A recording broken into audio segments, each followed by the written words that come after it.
Hello everyone. तो students, आज हम करने जा रहे हैं हमारे NCERT class 12th flamingo book के थर्ड पोएम, जिसका नाम है कीपिंग क्वाइट। कीपिंग क्वाइट का मतलब होता है शांत रहना, साइलेंट रहना। ये पोएम लिखे हैं पैब्लो नेरूडा ने। इनका बॉर्न हुआ था 1904 में और डेथ हो गया 1973 में। इनका पेट नेम था पैब्लो नेरूडा। जितने भी वो पोएम्स लिखते थे वो इसी नाम से लिखते थे, और उनका रियल नाम था रिकार्डो रेइस बेसाल्टो। ठीक है। इनका बोर्न हुआ था कौन से प्लेस में? In the town of parallel इन चील में। समझ में आ रहा है? अब उनके जितने भी पोएम होते थे ना, वो ऐसे होते थे कि कोई भी इजीली समझ जाए। पोएम को, पोएम की जो इमेज होती है ना, उसी को देखकर लोग ज्यादातर समझ जाएंगे। पर इसका मतलब ये नहीं है कि उस पोएम की ब्यूटीफुल कम हो जाएगी, उस पोएम की खूबसूरती कम हो जाएगी। यहाँ पे लिखा है ना, देम नो लेस ब्यूटीफुल। इसका मतलब यही है कि इस इमेज को देखकर समझ जाएगा का मतलब ये नहीं है कि पोएम की खूबसूरती कम हो जाए। अब इन्हें 1971 में नोबेल प्राइज मिला। किस चीज के लिए? लिटरेचर के लिए। ठीक है। अब इस पोएम में जो हमारे पोइट है ना, वो बात करते हैं नेसेसिटी ऑफ क्वाइट के, इंट्रोस्पेक्शन के। ठीक है। इंट्रोस्पेक्शन का मतलब होता है अपने अंदर झांक कर देखना, अपने इधर की जो फीलिंग्स है, अपने आप को देखना कि आप क्या हो, अपने आप को पहचानना। ठीक है। इंट्रोस्पेक्शन का मतलब ये होता है।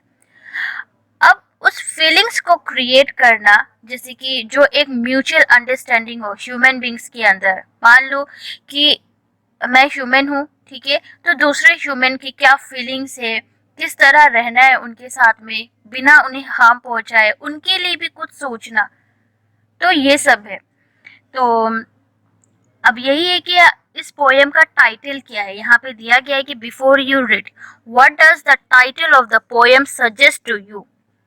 अब ये पोएम का जो टाइटल है कीपिंग क्वाइट, ये हमें क्या सजेस्ट करते हैं? What do you think the poem is about? अब आपको क्या लगता है ये पोएम किस चीज पर है? क्या लगता है? पढ़ने के बाद ही पता चलेगा। तो let's start the poem. Now we will count to 12 and we will all keep still. अब देखो यहाँ पे स्टिल, स्टिल का मतलब होता है क्वाइट, साइलेंट रहना। तो चलो, यहाँ पे पोइट कह रहे हैं ये दो लाइन में कि चलो अब हम लोग 12 तक काउंट करेंगे, और वो भी एक साथ करेंगे। अब यहाँ पे जो मेंशन किया गया है 12 का मतलब क्या है? पोइट ने यहाँ पे ये मेंशन नहीं किया कि वो 12 मिनट है या आवर्स है या मंथ है। ठीक है। ये सब कुछ मेंशन नहीं किया। ये आप एज्यूम कर सकते हो, आप कुछ भी ले सकते हो, 12 मिनट्स ले सकते हो, मंथ ले सकते हो। ठीक है। अब यहाँ पे हमारे जो पोइट है ना, वो बस कह रहे हैं कि 1 से लेके 12 तक हम लोग गिनती करते हैं। ठीक है। अब आप 12 तो इसमें भी कह सकते हो कि जो हमारे क्लॉक होते हैं उसमें भी 12 है ना? तो वो आप एज्यूम कर सकते हो कि आप कितने तक काउंट कर रहे हैं, या 12 मंथ या 12 मिनट या कितना। और ये है कि and we will all keep still, और ये सिर्फ मेरे और आपके लिए नहीं है, ये सबको, पूरे दुनिया को कह रहे हैं पोइट कि चलो एक साथ हम लोग 12 तक काउंट करते हैं। जैसे ही 12 आपका काउंटिंग स्टार्ट हो जाएगा, जैसे ही 12 आपने बोला, आप एकदम शांत हो जाएंगे, एकदम चुप हो जाएंगे। ठीक है। For once on the face of the earth, let's not speak in any language. ये अर्थ में पहली बार होगा कि हमने, ठीक है, सिर्फ हमने मीन्स हम सब ने, हम सभी लोग साइलेंट है।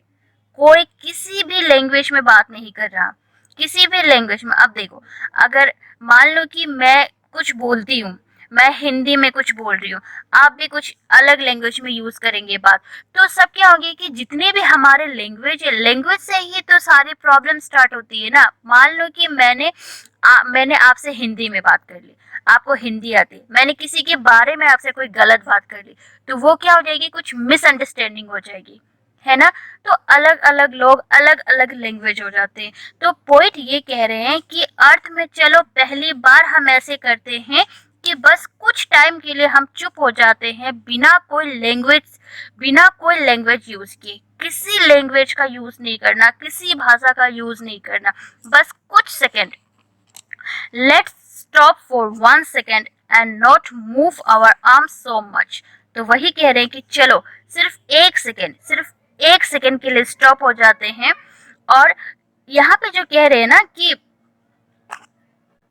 यहाँ पे कह रहे हैं कि चलो हर काम को हम लोग छोड़कर स्टॉप कर लेते हैं, अपने आप को, अपने आर्म्स तक को मूव नहीं करना है हम लोगों को। अब देखो आर्म्स को क्यों मेंशन किया यहाँ पे, आर्म्स मूव करने से क्या कनेक्शन है यहाँ पे। आर्म्स देखो, अब आप लोग कुछ भी करेंगे तो हमारे बहुत सारी चीजें होते हैं। आप फाइटिंग को ले लो, अगर आप फाइट करेंगे तो जाहिर सी बात है कि आप किसी को हार्म करेंगे। तो अगर कुछ सेकंड के लिए अगर आप अपना आर्म्स, फाइट कैसे करते हैं हम लोग, आर्म्स के थ्रू करते हैं ना, with the help of arms.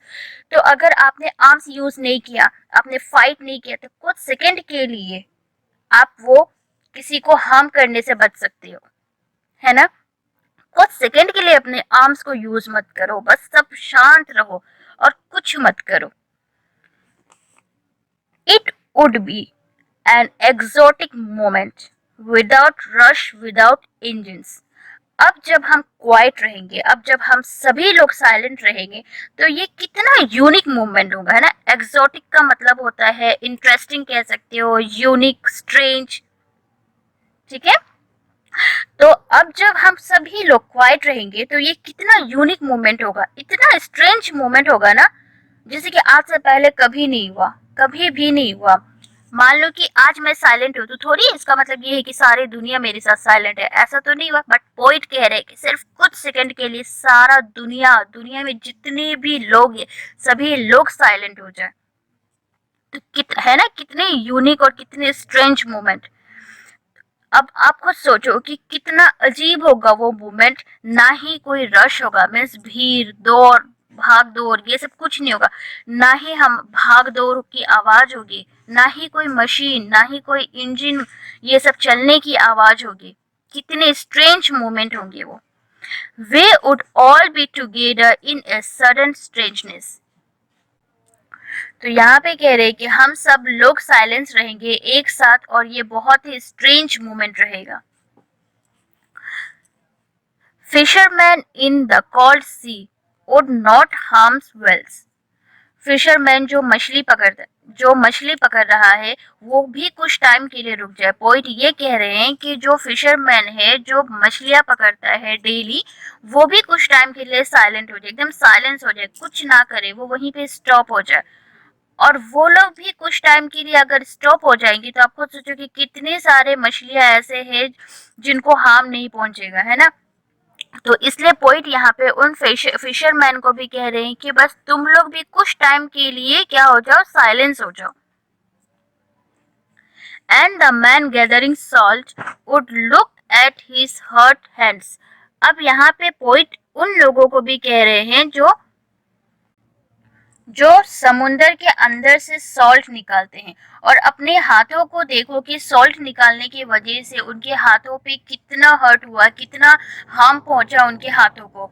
वो भी कुछ टाइम के लिए शांत रहे। अगर वो कुछ टाइम के लिए शांत रहे तो वो क्या करेंगे, वो अपने हाथों को देख सकते हैं कि हाँ, कि उनके हाथों को कितना कुछ, मतलब कितना हर्ट हुआ उनके हाथों को, है ना।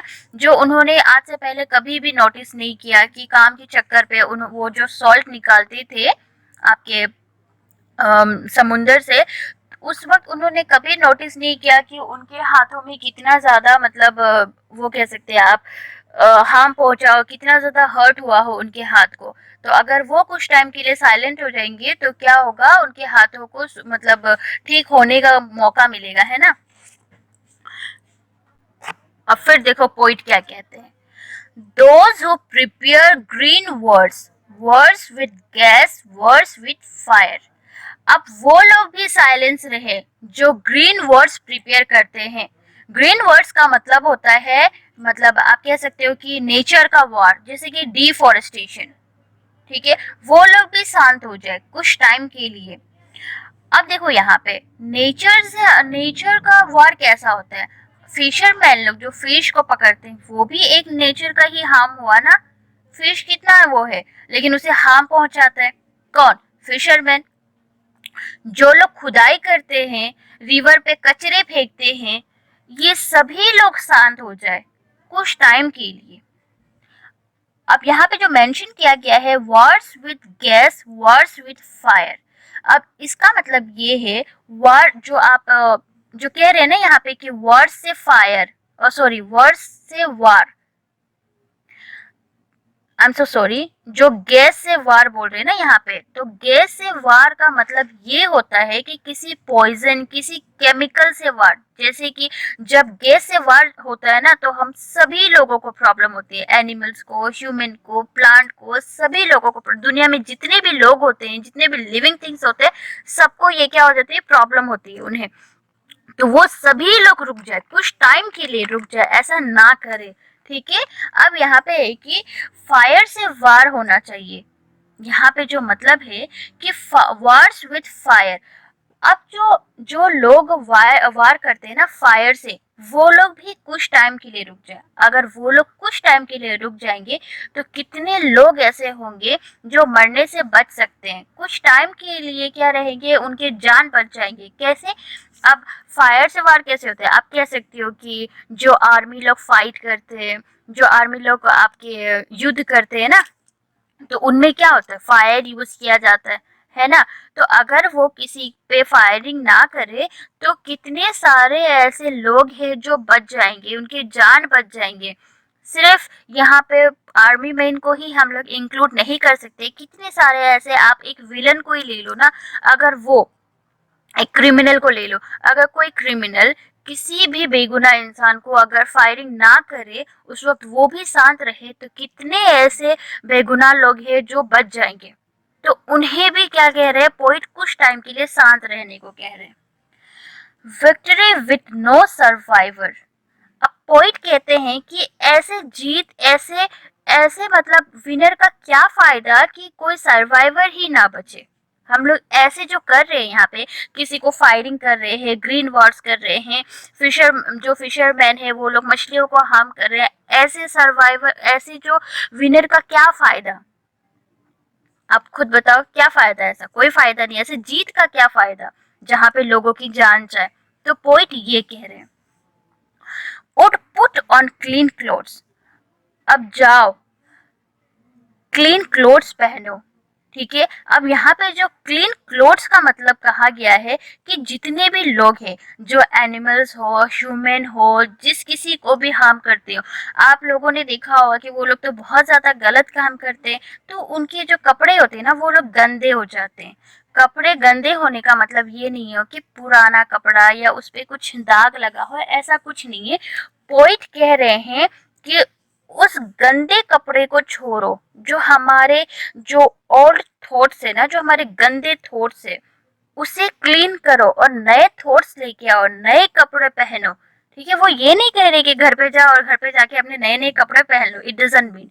वो ये कह रहे हैं कि हमारे अंदर जो भी गंदे सोच है, उन्हें चेंज करें हम लोग, इस तरीके से ना करें, किसी को हार्म ना पहुंचाए, और अपने दिमाग में नए थॉट्स को इंक्लूड करें, अपने नए थॉट्स लेकर आए। तो पोइट पोइट जो हमारे हैं, यहाँ पे क्लीन क्लोथ्स का मतलब कह रहे हैं कि न्यू क्लोथ्स, न्यू थॉट्स लेके आना। ठीक है। वो कह रहे हैं कि जाओ अच्छे कपड़े पहनो, मीन्स क्लीन क्लोथ्स पहनो, मतलब अच्छे थॉट्स लेके आओ। जितने भी हमारे दुश्मन है, सबसे दोस्ती करो, सबसे भाई भाई बहन सब मिलकर रहो, एक साथ रहो, किसी को हार्म मत पहुंचाओ, ये कहा जा रहा है।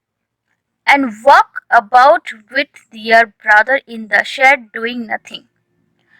कुछ मत करो, उनके उनसे मिलो।